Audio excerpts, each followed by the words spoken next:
पहला मैसेज निकल के आया है ब्लेसिंग्स का। ये बता रहा है कि आपकी लाइफ में ब्लेसिंग्स आ रही हैं, आप इस समय रिसीविंग मोड में रहिए। अपने टीचर्स को, अपने मेंटोर्स को, अपने एल्डर्स को रिस्पेक्ट दीजिए, क्योंकि जब आप उन्हें रिस्पेक्ट देते हैं तो उनकी ब्लेसिंग्स मिलती है और उनकी ब्लेसिंग्स श्री कृष्ण की ब्लेसिंग के इक्विवेलेंट होती है। तीसरा मैसेज जो आपके लिए निकल के आया है वो ये है कि नेगेटिविटी को प्रोवोक मत करिए। नेगेटिव मैनिफेस्टेशन मत करिए, ना नेगेटिव चीज़ें सोचिए, ना नेगेटिव चीज़ें बोलिए। मैं ये नहीं कर सकता, मैं ये नहीं कर पाऊँगी, ऐसे सारे थिंकिंग से बाहर निकलिए। आप हर चीज़ के लिए कैपेबल हैं। आपको बोला जा रहा है कि आपसे जो माँगा जा रहा है इस समय, कहीं न कहीं आपको इंट्यूशन आ रहा होगा कि बस ये चीज़ को यहीं छोड़ देना चाहिए, ये अब मेरे लिए नहीं है, it is something I should leave. या कहीं न कहीं से आपको बार-बार साइन्स मिल रहे हैं कि इस चीज़ को अब मत रखिए अपने पास, ये चीज़ छोड़ दीजिए, डोनेट कर दीजिए, किसी और को दे दीजिए।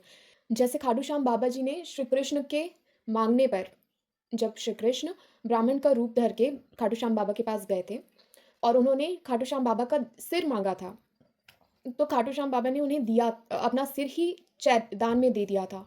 ठीक उसी तरीके से जो इस समय आपको बोला जा रहा है कि इसे छोड़ दो, वो चीज़ों को छोड़ दीजिए। जस्ट लाइक दैट डोनेट कर दीजिए, भगवान जी के चरणों पर उसे छोड़ दीजिए। करेक्ट? नेक्स्ट मैसेज निकल के आ रहा है कि इस समय पर आपके लाइफ में डिवाइन वर्क चल रहा है, डिवाइन टाइमिंग चल रही है। जो चीज़ें आपकी लाइफ में हो रही है वो कहीं न कहीं डिवाइनली प्लान्ड है। उन चीज़ों से आपको एक लेसन सीखना हो सकता है, या वो चीज़ें आपकी लाइफ को फ्यूचर में बेटर बनाएँगी। इस चीज़ के बाद कहीं न कहीं आपकी लाइफ में हैप्पीनेस आएगा। द एंड, ये कार्ड लास्ट टाइम भी आया था। ये बता रहा है कि चीज़ें खत्म हो चुकी हैं, उन चीज़ों को होल्ड करके मत रखिए, जस्ट लेट इट गो। भगवान जी के चरणों पर अपने नेगेटिव इमोशंस को सरेंडर कर दीजिए। जितने भी आपके पेन इस सिचुएशन में क्रिएट हो रहा है, उसे भगवान जी के चरणों पर छोड़ दीजिए। खुद को खुश करने के लिए इस समय पर आपको कहा जा रहा है कि पॉजिटिव रहिए, अनवांटेड चीज़ों पर अपना ध्यान मत दीजिए, डिवाइन के प्लान्स पर ट्रस्ट करिए। हर चीज़ें सही जगह पर, सही समय पर हो जाएँगी। आप बस वेट करिए, अपने से टेंशन मत लीजिए, और ये चीज़ को करने के लिए अगर आपको हेल्प लगे तो कहीं न कहीं आपके फ्रेंड्स के साइड से आपको हेल्प वो मिलेगी। अपने फ्रेंड्स के पास जाइए, उनके साथ थोड़ा समय बिताइए।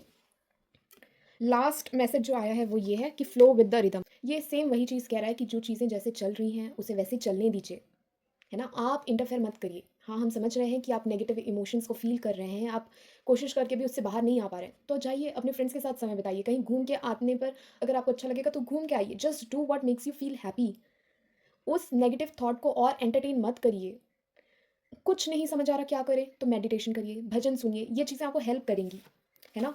जो चीज़ें चल रही हैं उसको वैसे ही चलने दीजिए, सब ऑटोमैटिकली प्लेस पर आ जाएँगी। आपको समझ नहीं आएगा कैसे भगवान जी आपको उस बुरी सिचुएशन से निकाल देंगे और हर चीज़ें बेटर हो जाएँगी। So that was it. यही श्री कृष्ण आपको मैसेज देना चाह रहे थे। थैंक